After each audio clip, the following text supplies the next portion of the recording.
እንዲህ ተፈጥሮ ሊሆን ይችላል፣ እንዲህ ሆኖ ሊሆን ይችላል ብላችሁ ስታወሩ ብዙ ሰዎች የሚሳሳቱት ስህተት አለ። it was ወይም ደግሞ maybe it was የሚሉ ሰዎች አሉ። አይምሰላችሁ። ኔቲቭ ስፒከርስ ይህንን ነገር አይጠቀሙም፣ ትክክልም አይደለም። የሚጠቀሙት ምንድነው?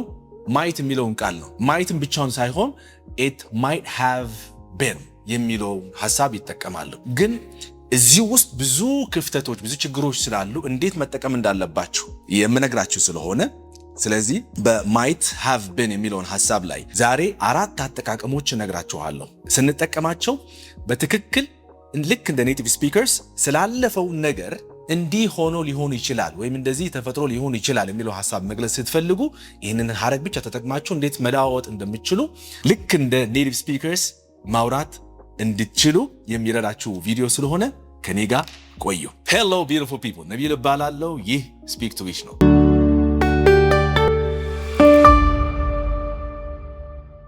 ከመጀመራችን በፊት የቴሌግራም ቻናላችን እንድትቀላቀሉ በትህትና እጠይቃችኋለሁ። ከታች በኮሜንት መጀመሪያው ኮሜንት ሊንኩን ታገኙታላችሁ። አሊያም ደግሞ እዚች ጋር ያለችውን QR ኮድ ስካን በማድረግ ወደ ቴሌግራም ቻናሉ ይመራችኋል።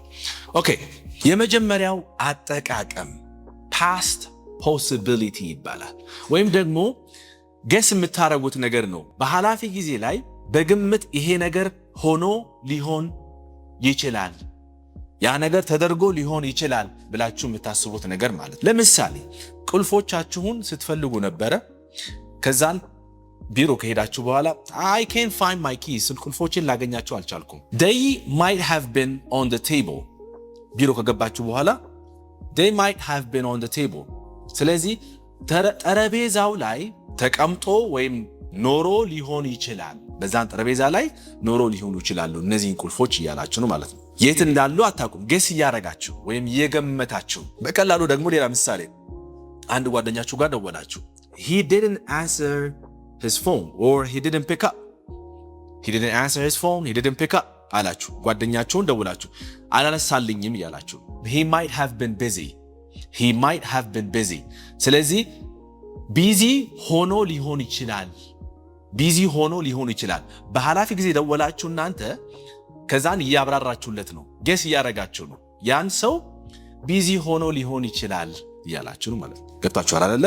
ይሄ በአንደኛው ፓስት ፖሲቢሊቲ ነው። ሁለተኛው ኮንሰፕት the past continuous ነው። ማለትም በኃላፊ ጊዜ ላይ ፕሮግረስ ላይ የነበረ ነገር፣ ሲከናወን የነበረ ነገር መግለጽ ስትፈልጉ ይህንን ስትራክቸር መጠቀም ትችላላችሁ። ግን might have been ትሉና ከዛ በኋላ ግስ ይመጣል። እዚህ ጋር ግስ ይመጣል፣ ድርጊት ይመጣል። ድርጊቱ ደግሞ ing ይቀበላል። ለምሳሌ walk ከሆነ walking፣ drive ከሆነ driving፣ pick ከሆነ picking ሊሆን ይችላል ማለት ነው። ምሳሌዎች እንመልከትና በደንብ ይገባቸዋል። ለምሳሌ ጠዋት ተነሳችሁና ከእንቅልፍ ልክ በሩ ጋር አንድ ወንድማችሁ ወይ ሜታችሁ ተነሳችና why was the ground wet? why was the ground wet? ground ወይም መሬቱ ለምን እርጥብ ነበር ወይም ደግሞ ይሄ ውሃ ሆኖበት ነው። ከዛ አንዱ ተነሳ ምን አለ? it might have been raining while we were asleep። it might have been raining while we were asleep። አይ እኛ ተኝተን ባለንበት ሰዓት ላይ ወይም ተኝተን ሳለን ዘንቦ ሊሆን ይችላል፣ ዘንቦ ሊሆን ይችላል ወይም የዘነበ ሆኖ ሊሆን ይችላል እያላችሁ ነው ማለት ነው። ዘንቦ ሊሆን ይችላል እየገለጻችሁ። ስለዚህ በወቅቱ በእናንተ በምትተኙበት ሰዓት ላይ ወይም ተኝታችሁ ባላችሁበት ሰዓት ላይ ያንን ነገር ሲከናወን ነበረ ነው እያላችሁ ነው ማለት ነው። ፕሮግረስ ስለነበረው ማለት ነው። ሌላው she didn't hear the doorbell። she didn't hear the doorbell። የበሩን ቤል አልሰማችም ወይም የበሩን ደውል አልሰማችም። she might have been listening to music። she might have been listening to music። ሙዚቃን እያዳመጠች ሊሆን ይችላል ወይም ደግሞ ስታዳምጥ እንደነበረ ሊሆን ይችላል ወይም ስታዳምጥ ነበረ ሊሆን ይችላል ብላችሁ ይገልጻቸው። በወቅቱ ያንን ነገር ደውሉ ሲደወል ምን ስታረግ ነበር እሷ?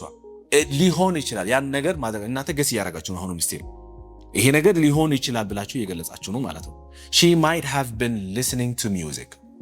okay number 3 ሶስተኛ the passive voice ላይ ስንጠቀሙ ማለት ነው። እዚህ ጋር ድርጊቱ የፈጸመውን አካል ስላላወቃችሁ ሊሆን ይችላል። okay በኮንሴፕቱ ስታወሩ ስለ አንድ ድርጊት አለ፣ ያን ድርጊት ተከናወነ በማን እንደሆነ አታውቁምና ይሄንን መግለጽ ትችላላችሁ። ይህንን ሀረግ ወይም ይህንን might have been የሚለውን ትጠቀማላችሁ። ግን እዚህ ጋር ስትራክቸሩን ምን ይሆናል? the window ለምሳሌ the window might have been broken by the wind. the window might have been broken by the wind. ስለዚህ መስታወቱ የተሰበረው በንፋሱ ሊሆን ይችላል። ማን እንደሰበረው አታውቁ፣ ድርጊት ፈጻሚው አታውቁ፣ ግን ድንገት ምናልባት በንፋሱ ተሰብሮ ሊሆን ይችላል ብላችሁ እየገለጻችሁ መስኮቱ የተሰበረው በንፋሱ ሊሆን ይችላል። የተከናወነው ነገር በማን እንደተከናወነ ስላላወቃችሁ ነው ማለት ነው። ሁለተኛው your email might have been sent to the spam folder. your email might have been sent to the spam folder. ኢሜሎች ወደ ስፓም የተላኩ ሊሆን ይችላል ብላችሁ ነው። የገቡልህን ኢሜሎች ምናልባት ወደ ኢሜሎች ወደ ስፓም ፎልደር ተልኮ ሊሆን ይችላል ብላችሁ ነው። ማን ያደረገው ያ ነገር ግን አታውቁም። ሲስተሙ ሊሆን ይችላል፣ ራሱ ድርጅቱ ሊሆን ይችላል፣ ወይም ላኪው ሊሆን ይችላል። በፋይሉ ኮረፕትድ የሆነ ፋይል ከላከ ሊሆን ይችላል። ስለዚህ ድርጊቱን ወደ ስፓም የላከውን ነገር ማታውቁት ስለሆነ በቃ your emails might have been sent to the spam folder እያላችሁ ነው ማለት ነው። ኦኬ ሶ እነዚህን 3 ኮንሰፕት ተረዳችሁ ብዬ አስባለሁ። ኦኬ ናው ወደ አንዱ ቲፕ ልንገራችሁና pronunciation ላይ ስትሉት ይሄንን ሐረግ ማለት ነው ቀላሉ መንገድ might have been የሚለውን might have been ማለትም ትችላላችሁ። might have been በቃ ሰብጀክቱ እንዳለ ሆኖ it might have been, they might have been, you might have been ብላችሁ መግለጽ ትችላላችሁ። ቀለል እንዲልላችሁ ማለት ነው። might have been even እንኳን might አንልም። might have been እንደዚህ ይሄ ፕሮናንሲዬሽን ቲፕ ነው። ይሄንን ከተጠቀማችሁ በጣም ቀላል ይሁንላችኋል። ሐሳቡን እንደተረዳችሁ ተስፋ አደርጋለሁ።